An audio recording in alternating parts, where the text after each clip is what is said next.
Inside the brown room of the president's office, the stakes are high. The meeting goes behind closed doors. After an hour, if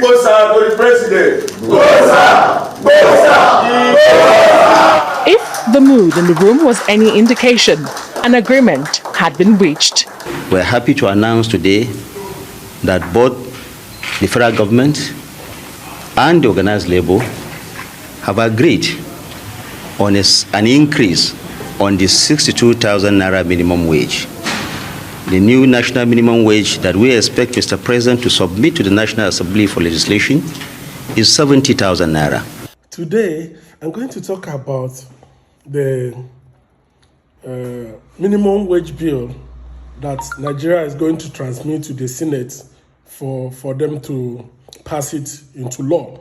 And you realize that because the youth of Nigeria are preparing a protest that will start from 1st of August, the government has summoned organized labor, organized private sector for them to quickly rush and agree on 70,000 naira. I did not appreciate the negotiation skill of the organized labor because you started pushing with 645,000 naira, and at least you should have negotiated something between 150 to at least minimum 100,000 naira.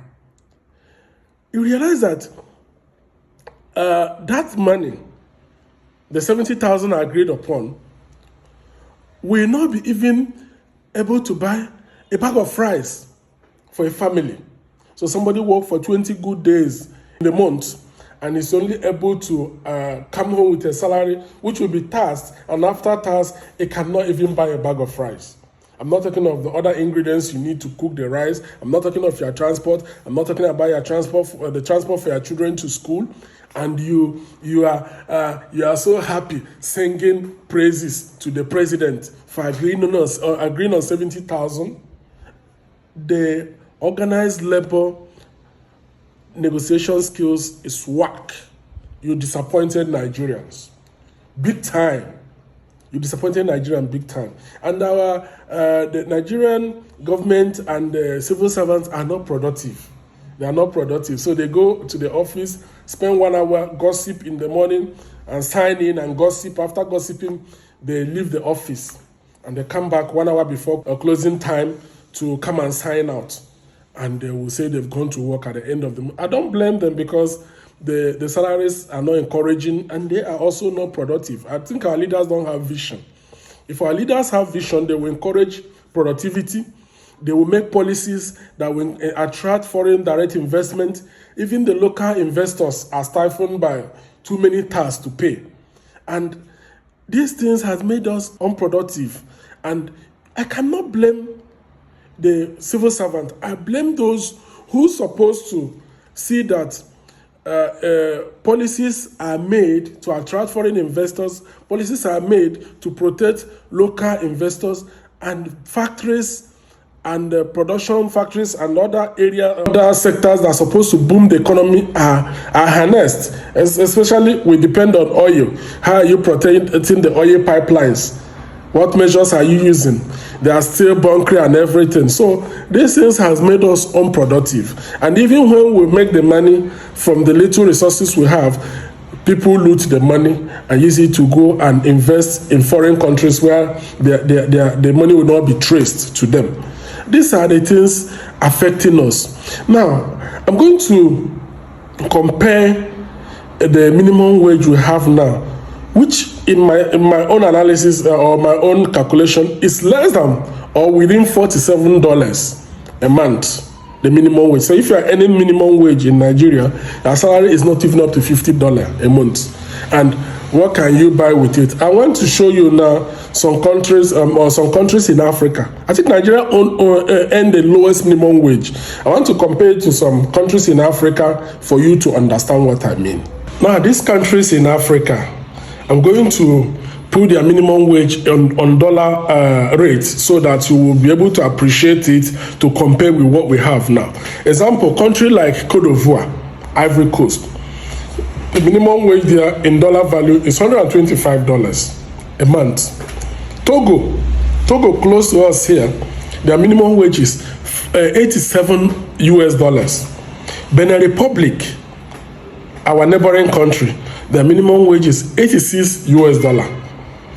Senegal, their minimum wage is $75 with all their challenges. Kenya that were protesting throughout last month and beginning of this month, their minimum wage is equivalent to $116. Cameroon, our neighboring country again, their minimum wage is $70. They don't have the oil we have. They don't have the quantum of natural resources that our land is endowed with, even though some of them have, but not in the volume. Not in the volume we are controlling. Morocco, North Africa, their minimum wage is $286. South Africa, their minimum wage is $249. Now even Seychelles, I think Seychelles has the biggest minimum wage. A small island country, Seychelles, their minimum wage is $464. Now Nigeria, giant of Africa, in fact, our minimum wage, according to exchange, is $43. $43. It's not even a fraction of what Seychelles has as a minimum wage of $464.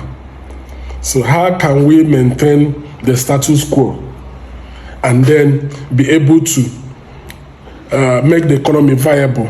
This minimum wage, if I pay it in dollar, Obasanjo was president, the time that minimum wage was 3,000 before it moved to 8,000. The minimum wage equivalent then into dollar was 64. When it was 3,000, it was 64. Then during Goodluck Jonathan time, when it became 18,000, the value of 18,000 naira at that time was $120.